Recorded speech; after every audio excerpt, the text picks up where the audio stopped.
Hello, and welcome to my executive summary page. I am Dr. Ivis Renee King, and I will be presenting to you evidence of my performance for the past 3 years at Clark Atlanta University and the Whitney M. Young Junior School of Social Work.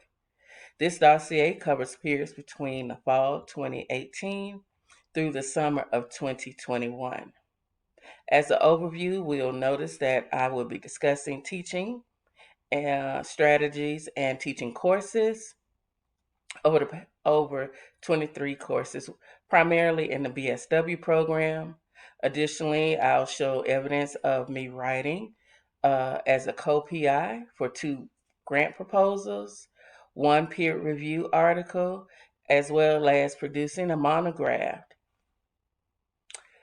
You'll also know that I have presented at 6 professional conferences, served as a co-author on sections of the school accreditation reaffirmation document, specifically for the BSW program, as well as engaging in scholarly activities around the science of data science, the topic of the Afrocentric perspective, as well as child welfare.